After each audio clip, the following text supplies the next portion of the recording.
Welcome to the Silicon Slopes Live. We're here with Dr. Ed Clark, who is a pediatrician and the Associate Vice President for Clinical Affairs at the University of Utah. Dr. Clark, how are you? It's very good to be with you, Clint, and with everybody who's watching in today. It's great to be with you. Today, we want to talk about examining the past to help us understand the future, and in particular, looking back at the 1918 Spanish flu, which is Yes. being talked about a lot, and COVID-19 is being compared to the Spanish flu and what happened in 1918 quite a bit, and how that can help us battle what we're doing today, and what resources we have that maybe they didn't have back then that can help us get through this maybe a little bit faster. So appreciate you coming on to talk about this. Well, thank you. And Clint, as we start, I just want to emphasize that although I'm a University of Utah faculty member and have a senior position within the health system, my comments today are really my personal comments and views, and in no way represent official position of the University of Utah. And with that in mind, I'm very keen to share with you some perspective about the 1918 flu and maybe even earlier than that. Well, let me ask you this. During these uncertain times, we're spending a lot of time and energy trying to predict the future, but not so much looking back to our past, which is why I thought it'd be so critical to have you on. This isn't the first epidemic to impact the United States. Why should we care about history? Let's start with something as simple as that. Well, I think, Clint, there's a very interesting quote from George Santayana, who's a Spanish philosopher and also a poet. And he said that those who do not remember the past are condemned to repeat it. Now, that's obviously not a literal expectation, but if we don't really think about where we came from and the progress that is made and maybe some of the errors that were made, then we're not appropriately assessing our environment and where we're going forward from. So tell us about some of the other epidemics and pandemics that have happened and how they've shaped the history of the United States and really the world. Well, I think that disease, particularly epidemic and pandemic disease, has a very important role to play in how our society was formed. In fact, if we look back to the early 1800s, smallpox was a very serious infectious disease that swept in epidemics through the cities of the newly formed nation. And in 1813, President Monroe's administration, there was actually a bill passed by Congress, signed by President Monroe, that established a vaccine pool for smallpox. And this was really built off of Jenner's work around cowpox. It was felt so important that the federal government purchased and then distributed through the newly developed US mail system smallpox vaccines throughout the new colonies so that it was available to physicians who could immunize kids. And that was a very important early public health effort by the federal government. So the Spanish flu seems to be the one pandemic that people are talking about now, as we mentioned. Why was that one so memorable? The Spanish flu really occurred at a time of a very interesting transition in the United States. It occurred really at the time of the First World War. And some of the social upheaval of that war contributed to the Spanish flu. But it was also, after decades, an extremely vicious disease. We call it the Spanish flu, and some people wonder why we call it the Spanish flu. Did it originate in Spain? And the answer is it most likely originated in Haskell County, Kansas, and was a transition of a swine flu that then jumped to human beings, and then in 4 waves spread not only through the United States, but also internationally, and had a profound effect, and some people actually feel brought an end to World War I. Isn't that fascinating? The pandemic ended a war. Pandemic Two ended a terrible war. things. And in fact, the war was a key factor in spreading the pandemic. World War I was the first draft in the United States after the Civil War. And 23,000 men between the ages of 18 and 31 were on a list to be drafted, and almost 3 million were actually drafted. And these young men were taken to training facilities scattered across the United States. One of the very largest was in Fort Riley, Kansas, which is a hop, skip, and a jump from Haskell County, Kansas. And the theory is, and there's pretty good evidence to support it, that the original transmission across the United States was with military trainees and troops.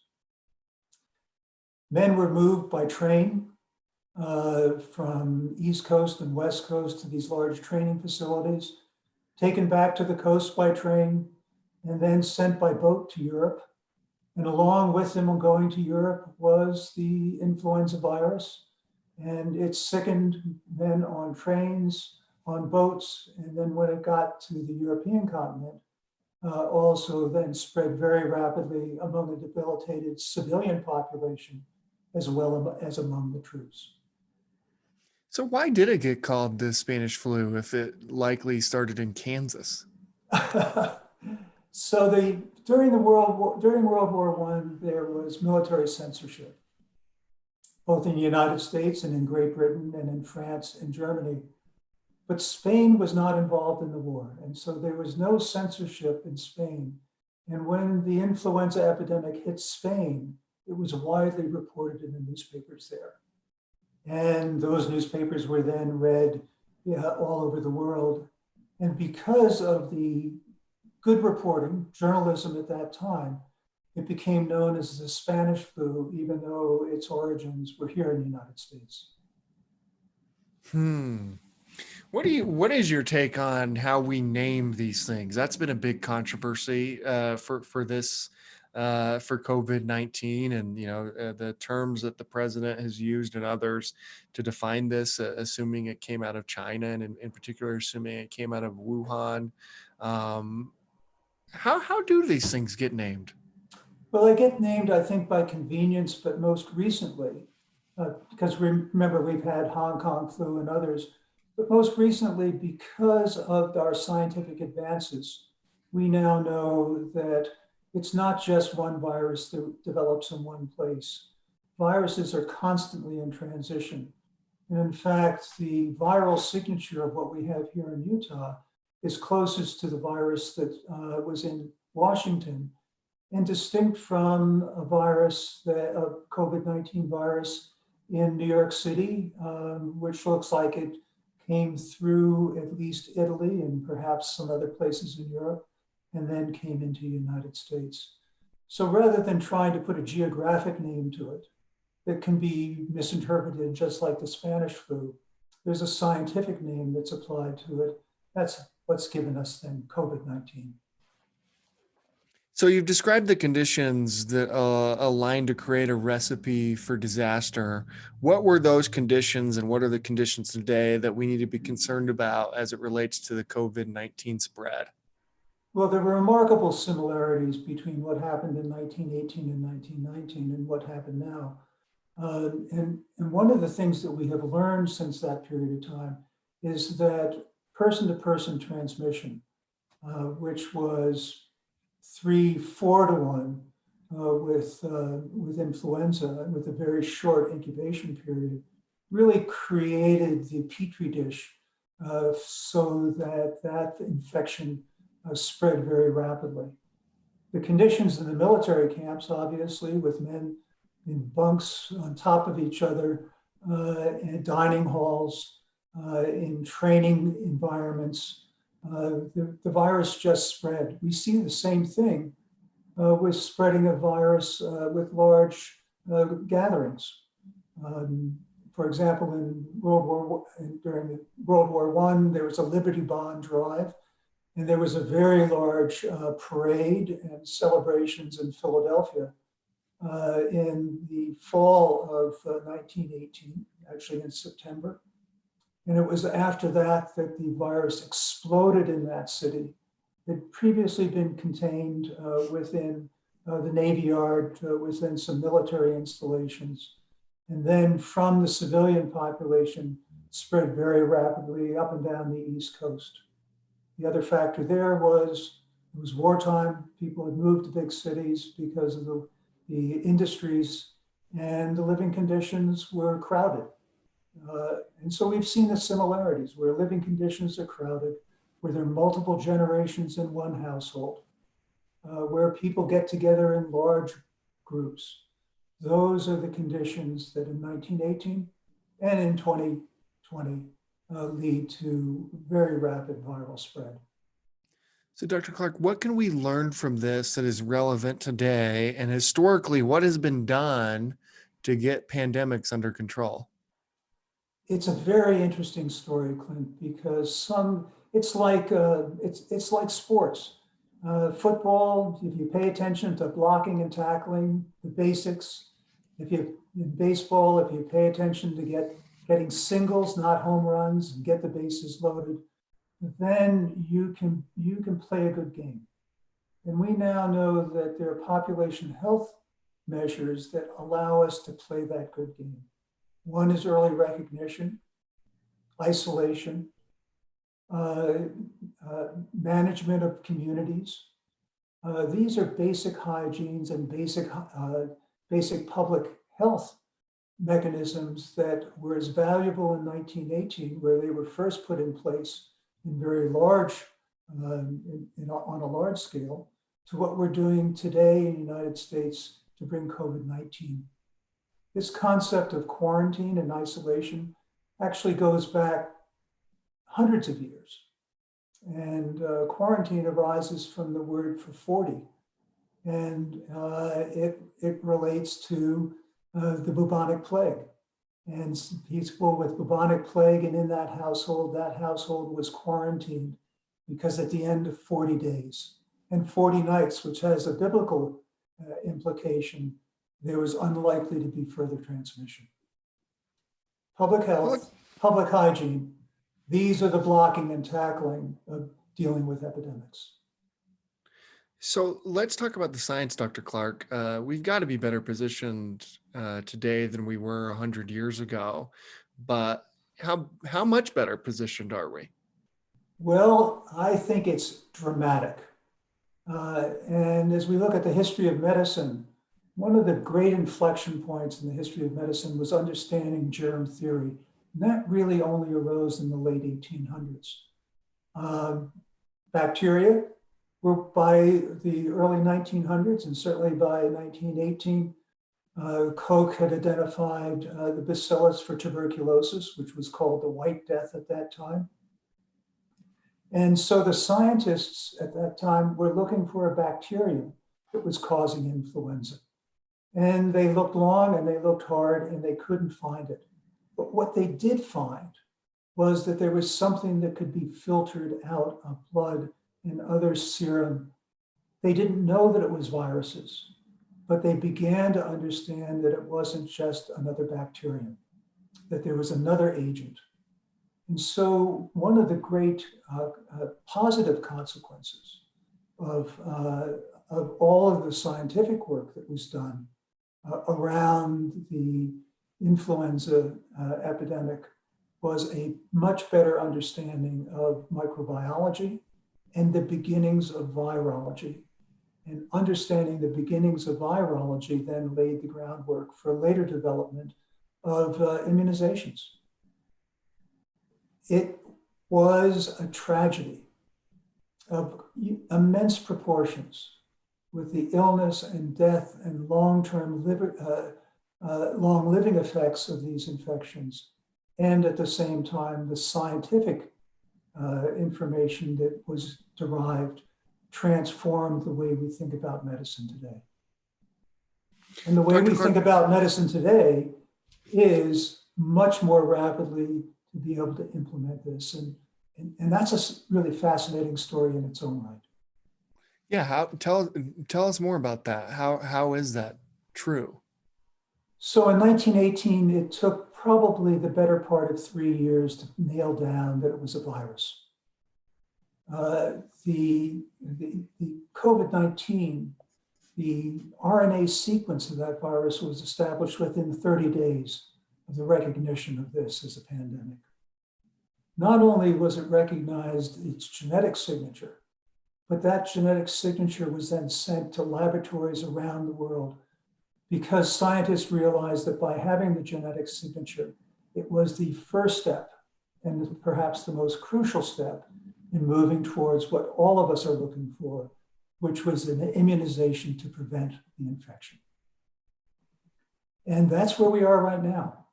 And our papers today are really celebrating the laboratories from Montana to Oxford to Europe into Asia that are hard at work on using this critical information of the sequence of the virus to develop a vaccine that can be the ultimate approach to controlling the pandemic, which is immunizations. So, Dr. Clark, when the COVID-19 pandemic becomes history and we look back, what do you think we will say we've done well? What could have been done better? And how will it have prepared us for the next pandemic? Well, let me start with the last question because the next pandemic is around the corner. Now, I'm not sure what that corner is, but we can use the analogies of floods in the United States. We're talking about in some areas 500-year floods. And we've now seen in particularly the southeastern part of the United States, what was touted as a 500-year flood occurring every 3 to 5 years. Things are happening. There will be another epidemic. I don't know which virus it will be. There will be likely the setup for another pandemic. And so what we learn from this pandemic, what we learn from the diligent scientific work that's being done looking for both therapy and prevention needs to be remembered as we approach that time as well. It's been 100 years since we've had a pandemic, but there are other similarities of natural occurrences that probably have some relevance as well. When I was a young medical student in the 1960s, I did meet people who had influenza, who had survived the 1918. They're all gone now. And we have written records, but we have lost the verbal communication. In other societies, they've recognized that these events occur irregularly and perhaps at long distances in time. And the one I'm really intrigued with are the tsunami stones in Japan. Tsunamis occur regularly in Japan, but not necessarily within one generation. And so you will find in the coastal cities of Japan these stones that are set in prominent locations that mark how high the water came. And part of what we have to do is develop our own tsunami stones to carry this information forward both in historical literature and also in the scientific literature and in building a scientific base so when the next pandemic comes, we're able to respond more nimbly, more rapidly, and do what is absolutely essential, which is to save lives and to preserve our economy and to be able to prevent these infections. We live in a sea of viruses, and those viruses are constantly mutating and will always remain a threat to us to jump from an animal species to humans. Do you think historians will look favorably on Utah's response? I think that we represent one end of the spectrum of the burden of this pandemic. Recognized, prompt action to move towards reducing the risk of transmission. We have several advantages that weren't in other cities, perhaps. We did not have the density of housing. We also had, I think, on average, a healthier population because of our lifestyle choices that we make here. And I think that we're at a crucial turning point in our own experience with this wave of the pandemic. Because while it came on us suddenly, we have to be very careful as we restart our economy and our social interactions, that we don't create an environment for the virus to flare up again. It's like a forest fire. It's tamped down now. We don't want those embers to start back up. Dr. Clark, I want to thank you so much for coming on. I also just want to acknowledge University of Utah Health and the University of Utah for their response. I think history will remember them very kindly for everything that they've done, really kind of leading Utah out of this. So thank you so much, Dr. Clark, for your views here. I'm sure we'll have you on again. This is a fascinating conversation. What you can learn from history, in particular the Spanish flu and other pandemics, as we combat COVID-19. Dr. Clark, thank you so much. We'll talk to you again soon. My pleasure. Thank you, Clint. See ya.